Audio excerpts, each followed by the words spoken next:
நேற்றுடைய தராவியில் நாம் தௌபாவை பற்றி பேசினோம். அல்லாஹ் தஆலா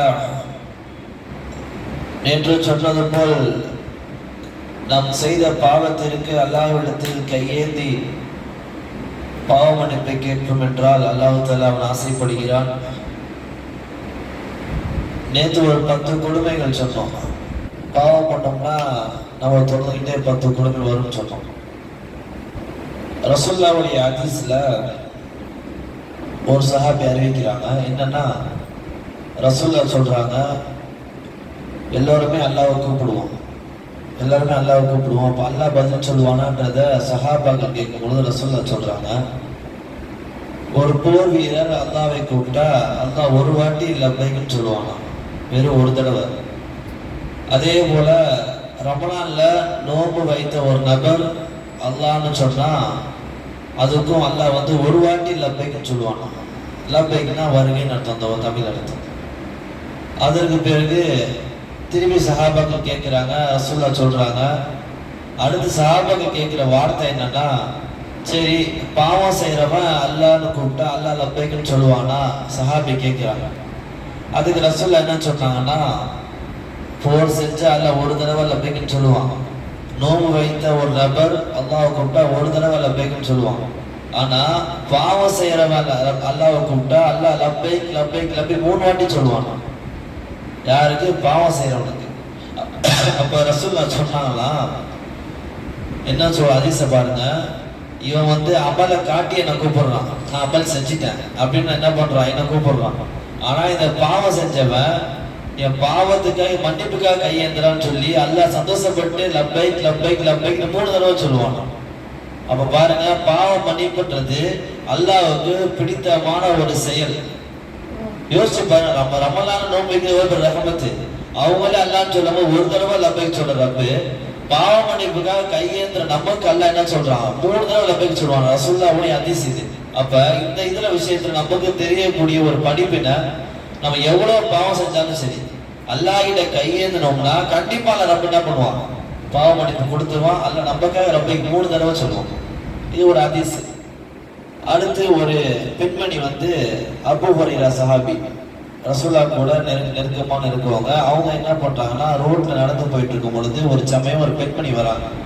வந்துட்டு, அபூ ஹுரைரா, நான் விபச்சாரம் பண்ணிட்டேன், அதுல ஒரு குழந்தைய நான் பெற்றெடுத்துட்டேன் அப்படின்னு சொன்னாங்க. இதுக்கு அல்லாஹ் என்ன மன்னிப்பானா அப்படின்னு கேட்கும் பொழுது அந்த சஹாபி சொன்னாங்களா, ஒன்னெல்லாம் அல்லாஹ் மன்னிக்கவே மாட்டான்னு சொல்லி துரத்தி விட்டுறாங்க. அந்த பெண்மணி ஒரே அழுதுட்டு போயிட்டாங்க. போயிட்ட பிறகு அந்த சஹாபி ரசூலுல்லாஹ் கிட்ட போயிட்டு, இந்த மாதிரி வந்தாங்க சொன்னாங்க, நான் கேட்டுட்டேன், நான் என்ன பண்ணிட்டேன், அல்லாஹ் மன்னிக்க மாட்டான்னு சொல்லி மசாயில் கொடுத்துட்டேன் அப்படின்னு சொல்லி ரசூலுல்லாஹ்ட்ட சொல்றாங்க. அப்ப ரசூலுல்லாஹ் சொன்னாங்களா, அந்த பொண்ணு நீ கெடுத்துட்ட, நீயும் மோசமாயிட்டேன்னு சொல்லிட்டாங்க, வீணா போயிட்ட. ரசூலுல்லாஹ் சொல்ல வார்த்தை, அபூ ஹுரைராக்கு ஒரே கவலை, சொன்னது ரசூலுல்லாஹ் சொல்லிட்டாங்கல்ல. அப்புறம் ரசூலுல்லாஹ் என்ன கேட்குறாங்க, ஏன் எப்படி சொன்னீங்கன்னு. அப்போ ரசூலுல்லாஹ் சொன்னாங்களா, நீயா ரப்பு, நீ அந்த பெண்மணி மன்னிக்க போற அப்படின்னு சொல்லி அந்த பெண்மணியை பார்த்தா உடனே அல்லாஹ்ட்ட துஆ கேட்க சொல்லு போன்னு சொல்லி நான் ரசூலுல்லாஹ் அனுப்பிச்சு விட்டுட்டாங்க. அவங்க ரசூலுல்லாஹ் சொன்னோடனே ஒரே கவலை ஆயிடுச்சு. தெருவா திரியிறாங்க, அந்த தெருவு இந்த தெருவுக்கு ஒவ்வொரு வீடா சுத்துறாங்க, எங்கெங்கே போறா, பெண்மணி கண்ணில் மாட்டலை. அடுத்து என்ன அலுவலகம் தேடும் பொழுது பக்கத்துல சொல்லிட்டாங்க, என்னன்னா அபூ ஹுரைராக்கு பைத்தியம் பிடிச்சிருச்சு, ரோடோட திரியிறாருன்னு சொல்லி மக்கள் பேச ஆரம்பிச்சிட்டாங்க. பேச ஆரம்பிச்சிட்ட பிறகு அந்த சஹாபிக்கு கண்ணுல கடை வீதி பக்கம் அந்த பெண்மணி தெரியுறாங்க. இந்த பெண்மணி தெரிஞ்ச உடனே திருப்பி வந்து கேட்குறாங்க, அபூ ஹுரைரா அல்லாஹ் என்ன மன்னிப்பானா அப்படின்னு கேட்ட உடனே அவங்க சொன்ன வார்த்தை, நீங்க கையேந்துங்க, அல்லாஹ் கண்டிப்பா தௌபா கொடுப்பான்னு சொன்ன உடனே சஜ்தால படுத்து, யா அல்லாஹ் எனக்கு ஒரு தோட்டம் இருக்குது, நான் என்ன பண்றேன், அந்த தோட்டத்தை இஸ்லாமிய மக்களுக்கு இப்போ உள்ள மக்களுக்கு என்ன பண்ற சதக்கா செய்யணும்னு சொல்லி துவா கேட்டாங்க. அப்படியே அல்லாஹ் மௌத்தா கொடுத்துட்டான், அவங்க பாவத்தை மன்னிச்சிட்டாங்க. எவ்வளவு பெரிய சம்பவம் பாருங்க. எதுக்குமே இது பண்ணல, சதக்காவா எழுதி கொடுத்தாங்க, சஜ்தால படு துவா செஞ்சாங்க, அல்லாஹ் என்ன பண்ணான், மௌத்தா கொடுத்தான், நல்ல மௌத்து, சஜ்தாலே மௌத்தை கொடுத்தான், பாவத்தை மன்னிச்சிட்டான். இப்போ நமக்கு இதுல விளங்கக்கூடிய விஷயங்கிறது இதுவும் தௌபா தான். அல்லாஹ் நம்ம விபச்சாரன்றது இஸ்லாத்துல தடுக்கப்பட்ட விஷயம், ஹராமான விஷயம், பண்ணவே கூடாது. ஆனா அதுக்கும் என்ன பண்ண, அல்ல உலகத்திலே பாவத்தை என்ன பண்ண, மனுஷன் மௌத்தை கொடுத்தான். இது ஒண்ணு விளங்குது. இன்னொன்னு என்னன்னா, சஜிதால துவா கிட்ட அல்ல உடனே கவல் செஞ்சிருவாங்க. ஒவ்வொரு நேரம் இருக்குது, மழை பெய்யும்போது துவா செஞ்சா தௌபா கிட்ட உடனே கபூல் செய்வான் மழை நேரத்துல. அதே போல மக்ரிப் டைம்ல, அதுக்கப்புறம் சஜிதால, அதுக்கப்புறம் இஃப்தாருடைய அந்த மக்ரிப் டைம்ல கேட்கறது அல்லாஹ்க்கு ரொம்ப பிடிச்சமான விஷயம். அப்ப நம்மளுடைய வாழ்க்கையில நம்ம எந்த வக்து தொழுதாலும் சரி, நம்ம அல்லாஹ்கிட்ட கையேறி அல்லாஹ் பாவத்தை மன்னிச்சு நம்ம துவா கேட்டோம்னா கண்டிப்பா அல்லாஹ் கபூல் செஞ்சிருவோம். கடைசி ஒரு சம்பவம் சொல்லி நான் முடிச்சுக்கிறேன். ஈசா அலைஹிஸ்ஸலாம் அவங்க தான் கிறிஸ்டின் சொல்லி சுத்திட்டு இருக்காங்க. அவங்க தான் ஈசா நபி. அவங்க என்னன்னா குழந்தையிலே பேசினாங்க. இது குர்ஆன்ல இருக்கு, அதை நம்ப மாட்டாங்க. அதனால என்ன இயேசுவை ஏற்றுக்கிட்டாங்க. அது அந்த சஹாபி ஈசா நபி. அந்த சஹாபிக்கு 12 சீடர்கள் சொல்லுவாங்க. சீடர்கள் சிப்பாய்மார் இருப்பாங்க இல்லையா, அந்த சீடர்கள் நடந்து போயிட்டு இருக்கும் பொழுது பின்னாடி ஒரு பாவம் செஞ்ச ஒரு நபர் பின்னாடியே வராங்க. என்ன நீயத்துனா இவங்க நன்மையை செஞ்சவங்க, இவங்க பின்னாடி போனோம்னா அல்லாஹ் பாவத்தை மன்னிச்சிடும் ஒரு நல்ல எண்ணம் இந்த பாவம் செஞ்ச நபருக்கு பின்னாடியே போறாங்க.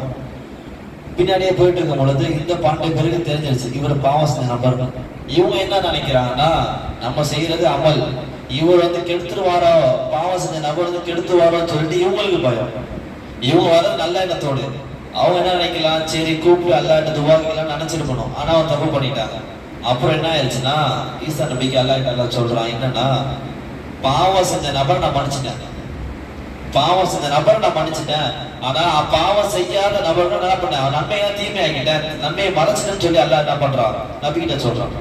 அப்ப என்ன சொல்றாங்க, அல்லாஹ் என்ன சொல்றான், அவங்க வந்தது நல்ல எண்ணம், பாவத்தை மன்னிக்கிறதுக்காக பின்னாடி வந்தாங்க. அவங்க ஏத்துக்கலாமா இல்லையா? ஏத்துக்கணும். அதான் நல்ல சீடர்கள், நல்ல நபிகளோட அடையாளம். ஆனா அவங்க என்ன பண்ணாங்க, பாவச்ச நபர் பின்னாடி வரானே, என்னுடைய பாவம் எல்லாம் என்ன, என்னோட நண்பெல்லாம் போயிருமோன்னு சொல்லிட்டு ஒரு பயத்துல அந்த நபரை துரத்துனாங்களா இல்லையா?